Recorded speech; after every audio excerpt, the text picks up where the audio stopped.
Hello and welcome back to my YouTube channel. Today is 7th December 2021. In today's lecture, I am going to discuss some article of Financial Express newspaper. The first article, which has been given on page number 3rd, that is Markets Nosedive, Rupee Slumps on Omicron. Right? This article is showing concern over the new COVID-19 variant in the country. Right? You can see the domestic market is expected to be volatile as the near term will be dominated by development of new variant. Okay, you can see so firstly we will understand the meaning of rupee slumps. Rupee slumps means the falling value of rupee, right? So firstly we will discuss the effects of falling value of rupee, right? We will see how falling value of rupee affects exports, balance of trade, inflation, interest rate and companies, right? So you can see if the value of rupee falls, that helps exports to grow. Okay, जब भी rupees की value fall होती है तो हमारे जो exports है वो फॉरेन कंट्रीज़ में सस्ते हो जाते हैं. सस्ते होने की वजह से उनके लिए डिमांड बढ़ जाती है, तो वो उसकी वजह से हम ज़्यादा से ज़्यादा प्रोडक्ट को एक्सपोर्ट कर पाते हैं, है ना. But it will be beneficial if the elasticity of exports with respect to prices is high. It means जो exports की elasticity है ना वो prices के respect में high होनी चाहिए. जैसे हमारे जो exports हैं, जो भी हम product exports करते हैं, अगर उनके prices में अगर थोड़ा सा भी decrease हो जाता है तो उनके demand में उससे ज़्यादा increase होना चाहिए. ठीक है, तो in that case it will be beneficial. But most of the goods that India exports have inelastic demand, such as chemicals, textiles, handicrafts, agri products, etc. Okay, जो ये products हम लोग export करते हैं उनकी inelastic demand होती है, जो beneficial नहीं है. ठीक है, next is balance of trade. अगर रुपये की वैल्यू गिरती है तो बैलेंस ऑफ ट्रेड पर इसका क्या इम्पेक्ट पड़ता है. ठीक है, यू ऑल नो जो एक्सपोर्ट्स है वो हमेशा इंपोर्ट्स से कम रहते हैं, उसकी वजह से जो ट्रेड बैलेंस है वो नेगेटिव ही होता है ना.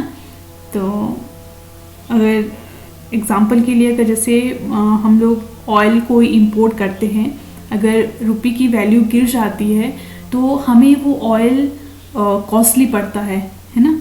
तो उसकी वजह से जो ट्रेड बैलेंस है वो क्या होता है, एक्सपोर्ट्स माइनस इंपोर्ट्स, है ना. अगर इंपोर्ट्स ज़्यादा होते हैं एक्सपोर्ट से तो ऑब्वियस सी बात है जो ट्रेड बैलेंस है वो नेगेटिव होगा, है ना.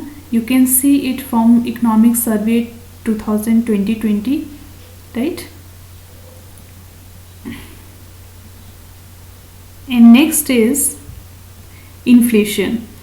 अब देखो, अगर हम जो सबसे ज़्यादा इंपोर्ट्स करते हैं वो क्रूड ऑयल है ना. तो जब क्रूड ऑयल हमें महंगा मिल रहा है क्योंकि हमारी जो रुपये की वैल्यू है वो डिक्रीज़ हुई है ना.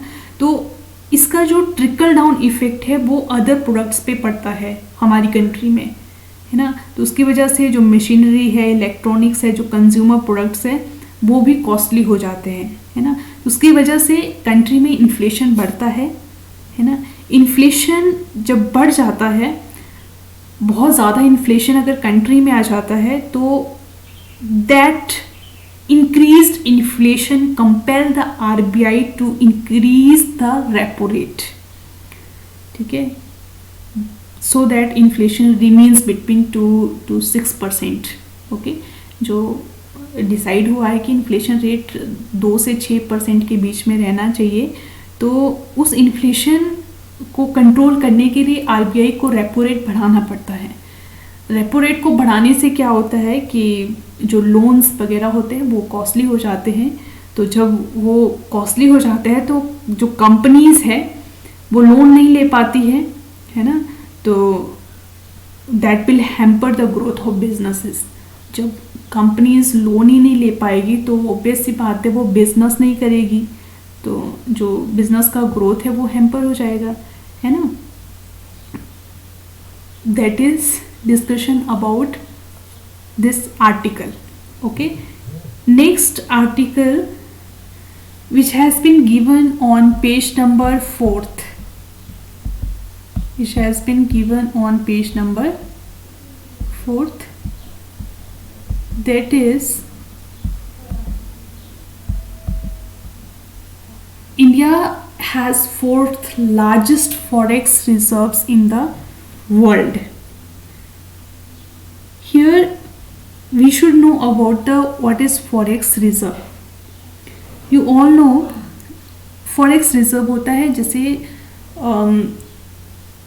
जो फॉरेन करेंसी है उसका रिजर्व्स रखते हैं, है ना। सभी कंट्रीज जो फॉरेन कंट्रीज है, यूएस डॉलर है, यूएस डॉलर को रिजर्व्स में रखते हैं, है ना। तो क्योंकि जो भी अगर हमने कोई भी चीज़ इंपोर्ट करना है फॉरेन कंट्रीज से, तो वहाँ पे हमें जो भी इंपोर्ट्स किया है उसकी पेमेंट हमें फॉरेन करेंसी में ही करनी होती है, ठीक है। तो उसके लिए फॉरेक्स रिजर्व्स सब कंट्रीज रखते हैं, है ना। तो that is forex reserves, that is external asset. Okay, तो सबसे ज़्यादा जो फॉरेक्स रिजर्व्स होते हैं वो यूएस डॉलर में होते हैं, उसके बाद यूरो में होते हैं, और उसके बाद थर्ड नंबर पे चाइनीज़ युआन है, उसके बाद येन है, पाउंड स्टर्लिंग और others countries, other currencies. Okay, but सबसे ज़्यादा जो फॉरेक्स रिजर्व होते हैं वो यूएस डॉलर में होते हैं, उसके बाद यूरो में होते हैं, ठीक है। तो this article is showing that India currently has the fourth largest foreign exchange reserves in the world. Okay, कितना फॉरेक्स रिजर्व है वो है $640.4 बिलियन। फर्स्ट नंबर पे चाइना है, सेकंड पे जापान है, थर्ड पे स्विट्ज़रलैंड है, फोर्थ पे पहले रशिया होता था बट अब इंडिया है फोर्थ पे, और फिफ्थ पे रशिया है, ठीक है। तो so we can say that India's foreign exchange reserves surpassed Russia's to become the world's fourth largest. Okay, so here one thing is to understand that जो total reserves होते हैं, वैसे ये आप RBI की साइट पे जाके चेक कर सकते हो। जो total reserves है उसमें फॉरेन करेंसी असेट्स आते हैं, गोल्ड आते हैं, एसडीआर्स आते हैं, और जो reserves position in the IMF, ठीक है। तो इनमें से सबसे ज़्यादा जो पार्ट होता है वो फॉरेन करेंसी असेट्स का होता है, ठीक है। आई मीन जो टोटल रिजर्व्स होते हैं that consist of those 4 components: foreign currency assets, gold, SDRs and reserve position in the IMF. और इनमें से सबसे ज़्यादा फॉरेन करेंसी असेट्स और गोल्ड का पार्ट है, ठीक है। तो this is about forex reserve. Next article is also has been given on page number 4th, that is steel firms earnings may dip from quarter 3rd, ठीक है। तो you can see that steel, जो steel sector है हमारी country का, अगर हम अपनी कंट्री की बात करें तो यहाँ पे तो ये बोल रहा है, ये वैसे जो क्रेडिट रेटिंग एजेंसीज होती है इन्होंने ये एक्सपेक्ट किया है कि जो स्टील फर्म्स की अर्निंग है वो क्वार्टर 3rd से गिर जाएगा, है ना। it is saying that this article is showing that steel companies' earnings are likely to trend downward from the current quarter owing to higher input cost, right? But the industry's absolute profitability metrics will still remain at healthy levels in next 12 months. Okay, ये जो credit rating agency है ICRA है ना, ये इसके according ये expect हुआ है. बट अगर हम स्टील सेक्टर की बात करें इंडिया के, तो steel is one of the critical inputs to industries. You can see inputs to industries, urban development and infrastructure development, right? एक क्या बोलते हैं इसको, द नेशनल स्टील पॉलिसी भी आई है 2017 में. This aims at achieving a crude steel capacity of 300 million tons and a finished steel capacity of 230 million tons with per capita consumption of 158 kg by 2030 to 31. Remember, keep in mind this figure from examination point of view.